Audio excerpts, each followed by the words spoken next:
Você já ouviu o termo pais tentantes? Segundo a Organização Mundial da Saúde, a OMS, 1 em cada 10 casais no Brasil apresenta problemas de fertilidade. E são os casais que não desistiram do sonho de ter filhos biológicos que recebem esse nome.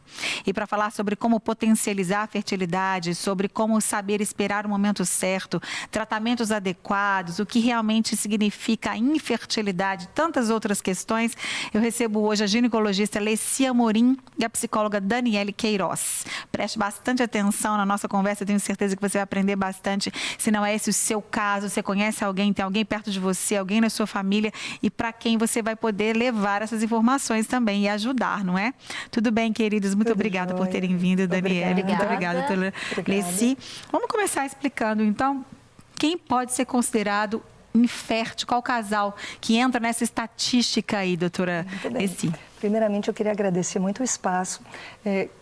Quanto mais eu falo, assim, a gente tem que expor, a gente tem que falar, os casais eles têm que entender o que é, porque às vezes eles têm até dificuldade de serem orientados o melhor momento de procurar. Então, o casal que deve ter uma avaliação pelo especialista é aquele casal que está tentando engravidar há mais de 12 meses e que não acontece a gravidez. Então, aqui já se faz indicada a investigação, sempre do casal. Então, o marido é participativo nessa consulta, não é uma consulta ginecológica, é uma consulta de infertilidade, então abrange o casal. E são muitos exames que nós vamos avaliar. Para a mulher, a gente tem que investigar as duas principais causas, que seriam causa de fator tubário, então a gente identificar se tem algum problema nas trompas e na questão da ovulação. Além da ovulação, quando a gente pensa em óvulo, a gente tem que pensar em idade, em reserva ovariana, se ela está dentro da faixa dela ou não. E para o homem seria o espermograma, que é a avaliação do fator masculino. Né? Inicialmente seriam esses exames básicos. Isso. E é interessante você ressaltar, já começar a nossa conversa falando sobre esses 12 primeiros meses, porque eu conheço casais que às vezes têm 6 meses que estão tentando, 5 meses já estão desesperados, achando que tem algum problema, que não conseguiram. Eu sempre falo, não, gente, calma, eu já aprendi, até porque eu vivi uma situação parecida, já aprendi com tantos profissionais que eu recebo no programa. A partir de 1 ano, aí você tem que investigar se você não conseguiu engravidar. Porém, tem um adendo. Para pacientes acima, mulheres de 35 anos, faça essa verdade. Então, a partir de 35 anos, deu 6 meses de tentativa e não acontecendo a gravidez, deve-se sim avaliar, que é muito diferente de tratar, né? Então, é para quê? É porque a gente sabe que existe uma janela ideal para a paciente engravidar. E com o tempo, isso vai piorando. Então, piora a qualidade de óvulo, diminui a quantidade de óvulo. Então, o que a gente quer com essa antecipação da avaliação é não deixar aquelas pacientes, aquele casal que tem alguma infertilidade sabida, passar mais 6 meses tentando, sendo que não aconteceria, ou provavelmente não aconteceria uma gravidez. E o tempo é crucial, né, doutora Leci? E não para, né? Não para, não espera. Daniele, quanto que o psicológico influencia nessa questão da gravidez? Bem, obrigada, Márcia, né, pela oportunidade de voltar ao programa. Isso é maravilhoso. Nós que agradecemos a sua presença. Bem, essa questão realmente ela é bastante complexa, é muito importante as pessoas elas terem muita paciência, né? E o primeiro momento é a pessoa ou o casal, né, procurar realmente ajuda médica, né? Conforme a doutora Leci aqui mencionou sobre esses cuidados, a questão da janela e descartado essas questões orgânicas, né, doutora Leci, aí nós vamos tratar a questão da mente, né? Porque muitas vezes, ou na grande maioria das vezes, a ansiedade, a preocupação, o pânico, ele gera realmente esse retardo, né? Retardo no sentido assim, de atrasar esse sonho, que é muito gostoso, né? Ser vivenciado. Com certeza. É incrível isso, né? Como a gente tem que entender sempre que nós somos um ser completo, né? Nós não somos desligados, o corpo é totalmente desligado da mente, né? Das emoções. Então, como a gente sabe que as nossas emoções influenciam totalmente no nosso corpo, assim como a gente somatiza algumas doenças, a gente também bloqueia outro tipo de coisa boa, né? Digamos assim, nesse caso. Então, é muito importante trabalhar como todo esse casal que está tentando aí, depois dos 35 anos, a mulher, a partir dos 6 meses, eles já procurarem ajuda, né? Sim, Mas o primeiro profissional que eles devem procurar realmente é um ginecologista, né, doutora Leci? O primeiro é o ginecologista. Porém, tem, no Brasil, a gente não tem muita cultura da questão da infertilidade. Então, o que a gente percebe no consultório do especialista é isso. Às vezes a paciente que fica 2, 3, 4, 5 anos, faz um exame, volta, espera mais um pouco, espera mais um pouco. E o que acontece? Ela perder aquela janela tão importante dela de tempo, de idade, né? Então, deu 12 meses, não aconteceu antes dos 35, 6 meses após os 35, você já pode procurar o especialista, né? Hoje em dia a gente está à disposição, não precisa de encaminhamento, é só marcar consulta e fazer essa avaliação inicial. Isso, e esses exames que você disse, que são os principais, os primeiros exames que o casal vai fazer, né? Existem casais que fazem exames antes de se casar, que é o ideal até, né? E na realidade, esses exames não são exames pré-nupciais, não são para avaliação de fertilidade. São mais para uma questão de compatibilidade de sanguínea ou mesmo sorologias, né? Para doenças sexualmente transmissíveis, porque aí sim iniciam-se as relações desprotegidas, né? Então essa seria a intenção dos exames pré-nupciais. A avaliação da infertilidade é só mesmo quando tem a infertilidade. Verdade. Bom, e no caso dos, por exemplo, desses casais, quais são os principais problemas que impedem realmente essa gravidez, essa gestação? As causas, elas são bem divididas. Mais ou menos uns 35% para fator feminino, 35% para fator masculino e em 20% mais ou menos das causas, os dois vão apresentar alguma alteração. No fator feminino, divide-se entre fatores de trompa, né? Então obstrução tubária ou alterações de obstrução total, ou questão de dificuldade ovulatória, o que é muito comum. Hoje em dia a gente chama muita atenção para a endometriose, que está cada vez mais tendo sua participação, né? Então, isso tudo a gente tem que investigar. Isso é visto na consulta. Além dos exames, também uma consulta com especialista é muito importante, porque a gente faz uma conversa, uma investigação pelo histórico, histórico dela, familiar, do marido. Então, é muito rico, né? Essa consulta ela é importante. Com certeza. Você está falando aí, eu estou vivendo, me relembrando tudo que eu já vivi, né? Que eu já fiz a esterossalpingografia. Que não é um exame fácil, Não né? é um exame fácil. Não é um eu exame tive endometriose, fácil. inclusive, até pouco tempo. Quer dizer, as pessoas acham que depois que você tem filho, você não tem mais endometriose. Não, também é um mito. Na verdade, eu continuei com endometriomas. Tirei útero, tirei tudo. Bom, enfim. Mas é uma história, é um assunto, né? Que a gente que viveu, que passou, vai lembrando um filme, mas como vale a pena. Com certeza. Né? Tudo vale a pena. Você pesquisar, você procurar saber e tratar naquilo que pode ser tratado, né? Com certeza. A gente vai fazer uma pausinha na nossa conversa, depois a gente volta a conversar mais sobre esse assunto. Quero saber mais também da Daniele. Ótimo. Tem 2 minutos ainda. É porque a Mariana falou, eu não calculei bem o tempo. Ela falou que tinha 3 minutos, achei até que eu tivesse passado. Ok. Mas então, vamos saber um pouquinho mais de você, Daniele. Como trabalhar isso nos casais? Essa questão de tirar a ansiedade, de ajudá-los a ter essa paciência, esse tempo para relaxarem um pouco mais, para conseguirem, de repente, porque alguns casais são detectados que não tem problema algum, não é, doutora? Infertilidade sem causa aparente. Isso. E aí a gente vai trabalhar o psicológico, que pode ser o causador também. Né? Exatamente. E como trabalhar isso? Bom, dentro desse aspecto, né, do querer engravidar, você tem a questão do tempo. E hoje a gente vive numa sociedade de corrida contra o tempo, né? A sociedade do fast food. E aí você tem os pais, as mulheres, por exemplo, que querem tentar carreira, né? Querem se efetivar nesse sentido. E aí chega um momento em que não dá mais tempo e aí surge a vontade, a necessidade de querer ser mãe, querer ser pai. E aí a corrida contra o tempo ela fica mais, como se diz, tem que ter mais coragem nesse caso. E eles buscam realmente o consultório, as sessões terapêuticas, então, para entender um pouco desse contexto, né? E o que eu trabalho é exatamente a preocupação, preocupar-se de algo que ainda não aconteceu. É um problema, porque aí gera não só ansiedade, mas como também as mulheres, elas começam a deixar de olhar para si, né? E olham para as amigas que já engravidaram, e aí a questão da idade também já é complicada. O homem também, ele também tem essa preocupação no mesmo sentido. E aí a gente faz o seguinte, olha, comece a desfocar desse querer, né, tão necessário nesse momento, e vamos cuidar mais de você. né? Porque vai acontecer, tudo é um processo. Então, quando a pessoa ela começa a ficar mais tranquila, mais calma, aí ela consegue alcançar o objetivo mais rapidamente, né?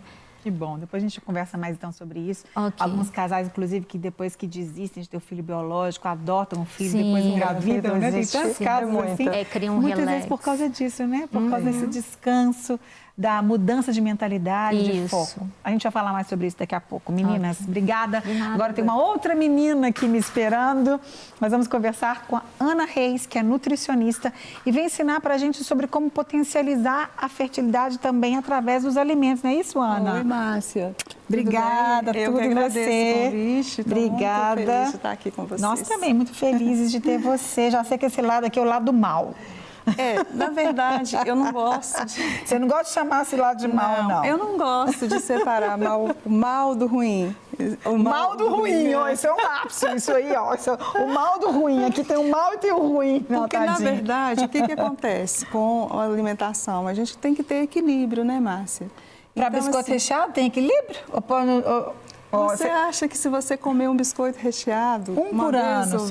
vai fazer mal? Não vai, Não, né? não vai. Uma soja, por exemplo. Tem pessoas que a soja está aqui porque tem pessoas que acham que a soja faz mal, né? Interfere na gravidez. E, na verdade, não é isso. Mas ela né? não é boa para fertilidade? Não, ela é ruim? Não tem nenhum estudo assim Ah, comprovando essa eficácia, Entendi. não. Entendeu?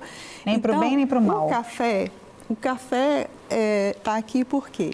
O café não é do mal, não, gente. O café, eu não vi que era o café. Café é meu amigo. É o café. Eu amo o café, ele é O que muito meu amigo. acontece com o café? Às vezes a pessoa tem mania de tomar muito café, toma café depois do almoço, e isso pode interferir na absorção de ferro, né? Entendi. Que o ferro é muito importante na gestação, né? Na gravidez. Então, por isso, ele está aí desse lado, tá aqui só do com lado de alerta. cá. E É aí, só tomar pouco, então não é abusar, isso, né? é só não abusar, exatamente. Verdade. Mari, fala de novo que meu ponto estava fora das orelhas aqui, ó. E aí a gente tem as massas, né? Que são as massas de farinhas, né? Farinhas brancas, que não é ruim só para quem está querendo engravidar, mas para todo mundo, né? Então vai elevar a glicemia. Então, para quem está com resistência à insulina, que é uma coisa que a gente tem que trabalhar muito também na pessoa que está querendo engravidar, resistência à insulina. Então, você vai colocar alimentos integrais, né, carboidratos integrais, evitar esses alimentos que são de massas ruins, com gorduras ruins também. Gordura trans terrível, né? Biscoito recheado, a gente sabe que realmente é muito açúcar, muita gordura. Muito açúcar. E é algo que, aqui, claro, né, gente, que a Ana trouxe 4 exemplos, mas existem mais também, né? Todos os do grupo das farinhas brancas, de muito açúcar, de muita gordura, esses todos têm que ser evitados não só para quem quer engravidar, mas para todos nós, né? Exatamente. Uma saúde. E claro que eu acho que se a gente mantém uma vida saudável em termos de alimentação e atividade física ao longo da nossa vida, isso vai ajudar muito a gente em tudo. Com certeza. Inclusive na fertilidade, né, Ana? Com certeza. Eu falo assim que para você montar uma alimentação para quem está querendo engravidar, é uma alimentação saudável para a vida toda, né? E a gente sabe que a gente começa esses hábitos desde cedo, na amamentação, depois você vai introduzindo pequenos alimentos para o bebê e a criança vai acostumando com esse hábito, Sim. né? Só que a gente cresce e a gente separa um pouco aí essa alimentação saudável em função da correria do dia a dia, da nossa cultura alimentar, que a gente tem uma alimentação muito industrializada, né? Verdade. E então a gente acaba evitando um pouco aí essa alimentação saudável. A gente, infelizmente, né, a gente aprendeu muito com os americanos, né? Mudamos os nossos hábitos muito para pior, né?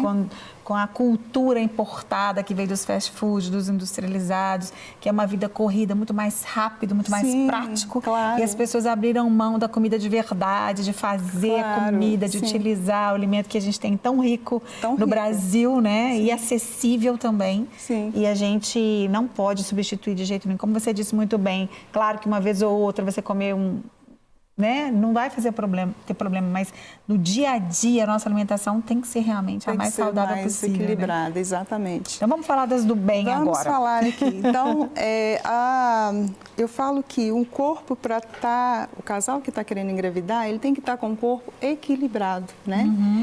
E, assim, nutricionalmente, ele tem que estar equilibrado com todos os nutrientes que ele precisa para produzir hormônios, né? Os hormônios sexuais, para manter esses hormônios também funcionando bem. Então, ele precisa de uma gama de nutrientes, que são os antioxidantes, as vitaminas, né? Aí entra as vitaminas do complexo B, o complexo B do ácido fólico, né? As verdinhas, verdes escuras, que é muito importante para a maturação das células. A vitamina B6, né? Que está na banana, ela é muito importante também para as células nervosas, né? Então, pessoas que têm problema de pressão, que às vezes precisam controlar isso também. Os antioxidantes no licopeno, né, e já tem vários artigos falando como que esses antioxidantes são importantes para poder manter a parede do ovário, né, mais resistente, receber o óvulo, e manter também os espermatozoides mais fortes, mais ágeis. Mais ágeis, mais ativos. Mais ativos. Muito bom. E aí a gente tem a vitamina C da goiaba, do limão, o licopeno do tomate, vitamina A, que todos fazem parte do sistema de antioxidantes. E aí a gente tem também, né, as castanhas, que são as oleaginosas. Eu amo. Castanha do Brasil, as nozes, né, que todos têm. Né, todas as castanhas entram aí, né? Todas as castanhas. E aqui a gente tem o selênio, né? O selênio, o zinco está no nozes, que é um mineral muito importante também nesse processo de evitar envelhecimento, né? Todos fazem parte desses antioxidantes. Que ótimo. Maravilha, Ana. Muito obrigada. Deu para a gente aprender bastante. A gente está atento à nossa alimentação, colocar cada vez mais natureba na nossa alimentação, né? A gente tem uma natureza maravilhosa, riquíssima, como eu falei. O Brasil é rico em frutas, legumes, verduras e a gente precisa abusar mais delas, Exatamente.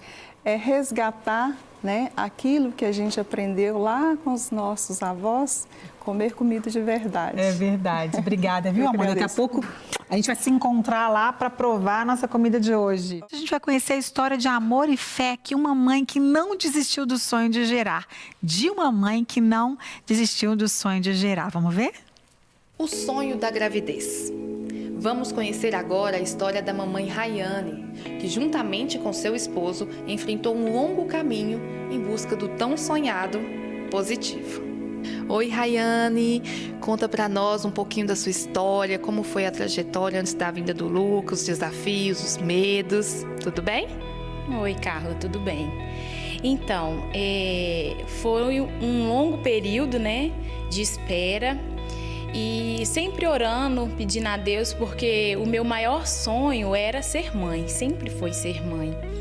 E foi um longo caminho, 1 ano e 9 meses, nessa espera, nessa tentativa. Foram muitos choros, medos, muito medo de não poder ser mãe. Mas sempre acreditando, né? Crendo que Deus ia realizar esse sonho.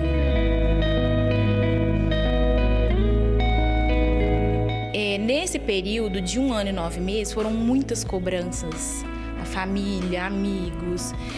Sempre, né, quando a gente casa, pergunta, e agora? E os filhos? E eu já estava naquele processo de espera, de querer mesmo, de ter o meu bebê. E assim, cada mês, a cada ciclo que passava e não acontecia, era muito frustrante. Provavelmente você fez muitos exames para saber o porquê que não estava engravidando. Teve algum diagnóstico que você não poderia engravidar? Ou poderia, mas ainda não era chegado o momento, teria que esperar mesmo? Como foi? Então, Carla, nesse período eu fiz muitos exames, alguns até bem caros, né, que são bem aprofundados mesmo. A minha médica, conforme foi dando 5 meses, 6 meses, e por eu ser uma mulher jovem, né, meu esposo também ser um homem jovem, e não acontecer, né, a gestação, ela foi me passando alguns exames. E no fim ela falou: Rayane, olha, tá tudo bem com você, você não tem nada, é questão de você esperar. E essa palavra esperar, para mim, era muito difícil. Então, de tanto esperar, chegou o grande dia. Como foi saber que estava grávida? E como foi a reação? Como foi para você, para seu esposo, para a família, amigos? Olha, Carla, foi uma coisa muito sobrenatural. Eu tenho um sobrinho de 1 ano e ele estava com 4 meses quando ele foi apresentado na igreja. E eu fui nessa igreja com a minha irmã para ser apresentada. E lá nessa igreja, uma irmã, ela, no final do culto, ela chamou a minha irmã, porque ela não conversava comigo, né, eu não a conhecia.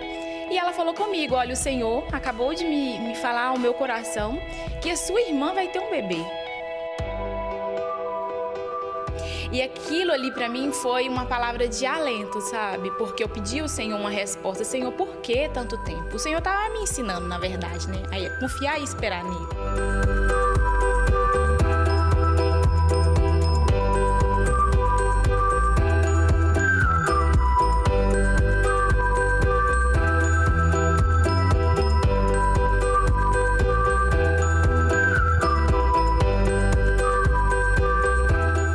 Na segunda-feira eu falei com meu marido, falei assim: eu acredito naquilo que o Senhor me falou, compra um teste de farmácia que nós vamos fazer esse teste e vai dar positivo, em nome de Jesus. E assim meu marido fez. Então nós fizemos o teste é de 5 minutos, quando deu uns 2 minutos não marcou nada, Carla. Eu falei: ah, meu Deus, não acredito que não é esse ciclo. E aí coloquei o teste em cima da pia e saí.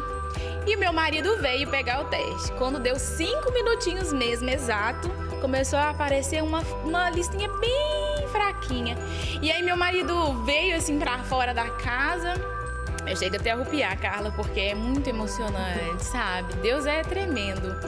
E aí eu fiquei assim, sabe? Falei: não acredito, meu Deus. E meu marido: moça, você tá grávida.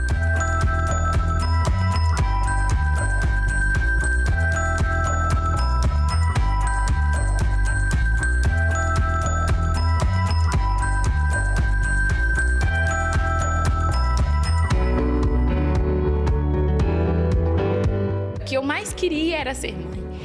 E aí começou a nossa jornada de vitórias e alegrias, que é o nosso filho, né, o Luca. Então deixa um recadinho para as mães tentantes. O que eu posso dizer é que acreditem e não desistam.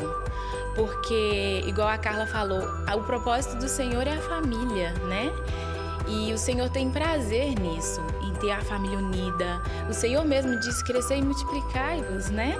Então, acreditem, creem em Deus, que Ele pode fazer, Ele pode realizar o maior sonho, né? Que no caso, o meu era de ser mãe.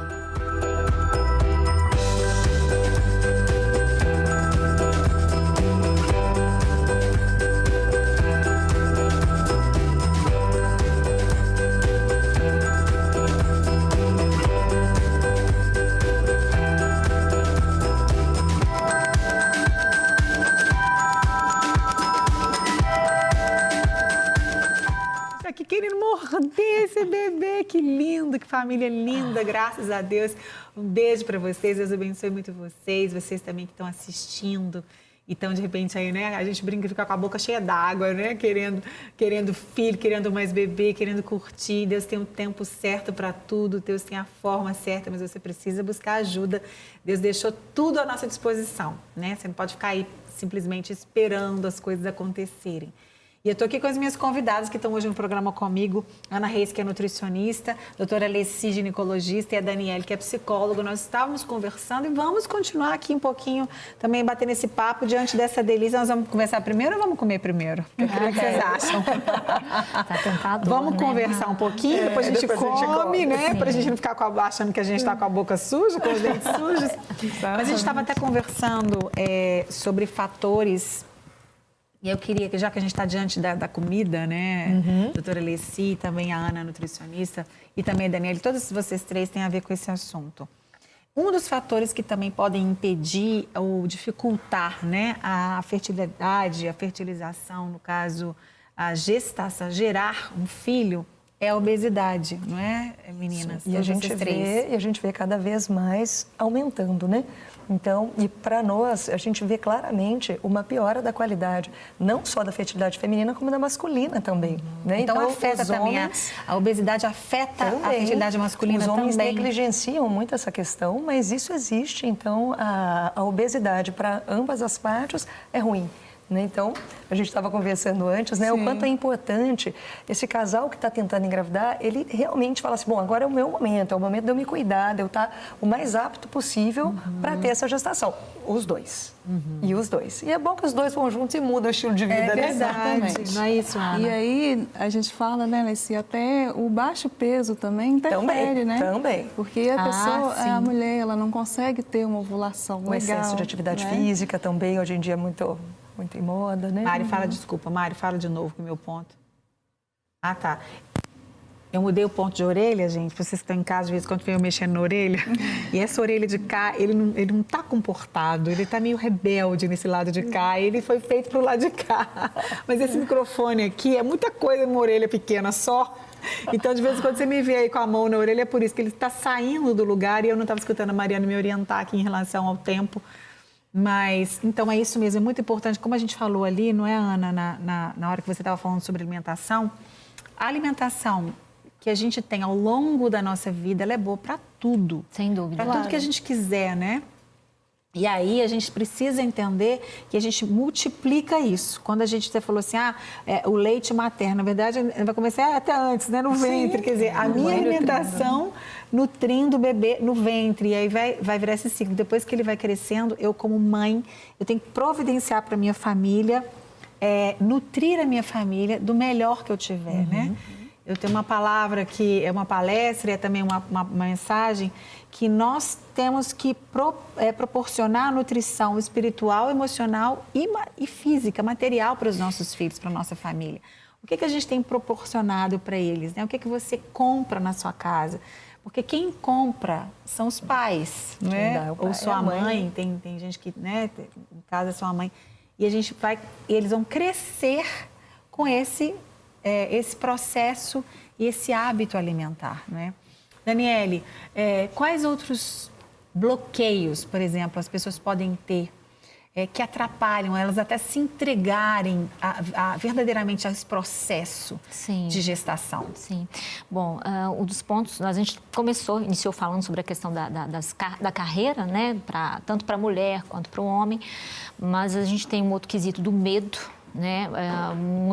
Muitos pais, né, trazem traumas em relação a ter filho, como é que vai ser esse momento, né, o que vai acontecer, né? Querem, mas tem um monte de medo. Tem um monte de medo. É difícil demais criar filho, esse mundo está complicado. Exatamente. É multifatores, na verdade. Então, geralmente não é só um fator, não é só um, né? Ele vem associado de vários outros. E aí eu trabalho na área cognitivo-comportamental, então eu lido com comportamento o tempo todo, né? E gestar é comportamento, né? Maternar é uma ação, né? Em que se deve, a mãe deve se apropriar desde quando esse bebê já estiver no sonho, na vontade, né? E aí essa pessoa chega no consultório, a gente brinca, olha, tá na hora de respirar, florzinha, e soprar a velhinha, para se manter calmo, focado naquilo que deseja, mas não tão focado, porque o foco demais vai gerar ansiedade. Sim. Né?